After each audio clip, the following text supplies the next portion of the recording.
Хотите узнать, как создавать такие же мясные видосы?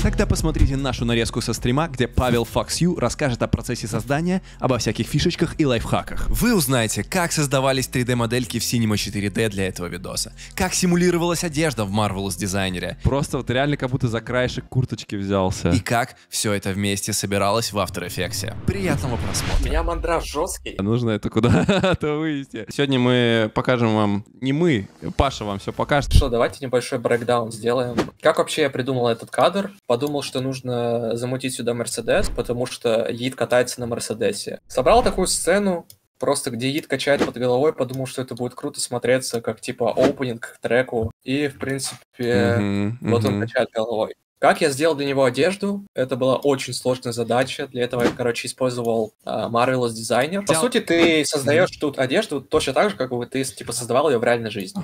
Ой-ой-ой-ой-ой, ой-ой-ой-ой-ой. Просто вот реально как будто за краешек курточки взялся. Покажи сырой рендер, который вот именно на выходе у тебя был. Типа до-после такой, давай посмотрим. Так, ну вот супер сырой вариант. Какие-то легкие аджастменты, как это по-русски, дополнения какие-то. Я перекинул сам проект Cinema, чтобы считать информацию с камеры, и чтобы я мог затречить сюда объекты, вставить любые. Тут в настройках рендера можно указать, куда можно сохранить композитинг файл. Вот здесь выбирается After Effects, и все. Главное выбрать Include 3D Data, чтобы он считал наше движение камеры. Все 3D-данные, которые у тебя есть в синке, это все уже загружается в After Effects, и можешь сюда втречивать, что хочешь. Чтобы не делать вот ротоскоп, идеально поместить объекты за наши объекты. Для этого, используется такая штука, как Object Buffer. За тебя уже создает маску тех объектов, которые тебе нужны, на которые ты накидываешь этот тег. Отдельно все маски для каждого объекта, я их отрендерил, чтобы не делать ротоскоп. Вот это лайфхак. И обязательно это делается в черно-белом, как Matte, как Alpha Matte. Да,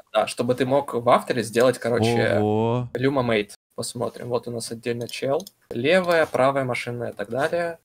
И что я сюда добавил? Футажи молний на задний фон. Как-то дополнить композицию. Ну и в целом просто у меня была такая задумка сделать все с молниями. Какие-то партиклы добавил. Тоже это, разумеется, все втречено в сцену. То есть просто это все это как объект. Да-да. Optical Flare. Их я сделал через плагин Optical Flare от Videocopilot, а тут уже пришлось тречить вручную. То есть я отдельно каждую фару делал через 2D трекинг, и потом уже в Optical Flare position X, Y привязывал к определенному нулю. Что я накидывал дальше? Ну, разумеется, всеми любимый Deep Glow, который, надеюсь, сейчас не слетит. Немного поигрался с настройками, и в самом верху у меня Adjustment Layer с какой-то цветокоррекцией. Какой-то контраст я подкрутил. Очень крутая фишка, хоть и очень простая, это накинуть Sharpen, просто немного выкрутив значение, чтобы добавить детализации в сцене. Ну и самый соус, разумеется, это Noise сверху. 5% шум. Вроде по чуть-чуть, но вместе это все еще делает больше соус. Вот, это одна из первых просто тестовых рендеров одежды, которые я сделал. Изначально все тут было сделано по туториалам. Я в этот момент пошел в универ, у меня были пары. В компьютерном классе, по-моему, я оставил дома включенным компьютер, сделал удаленный доступ, пришел на пары. И вот на таком сетапе я сидел, делал вот эту сцену. What the fuck? Вот. В общем, я по-быстрому скачал анимацию с миксом, это все, сконвертил, вместе совместил. Вот. И получился вот такой шот. Супер простая сцена, обычный пол, 3 источника света и все.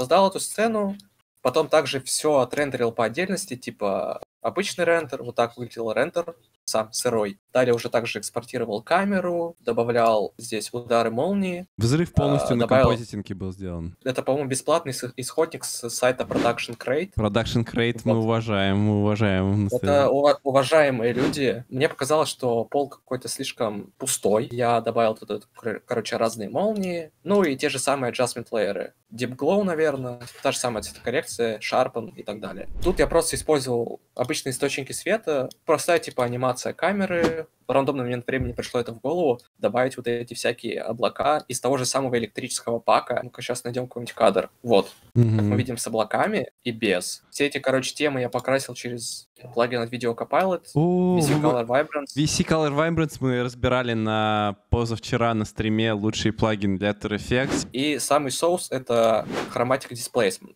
панч в момент удара колокола. Басс-вейв. Я делаю все басс-вейвы по способу, который я узнал в туториале у Эдуардова. Обычный шейп я сделал, анимировал вот так, потом немножечко его исказил, потому что понял, что обычного типа гаусинг блюра будет недостаточно его. Я хотел, чтобы он прям такой, как кислотный был. Поэтому немножечко турбулент дисплейса, всеми любимого.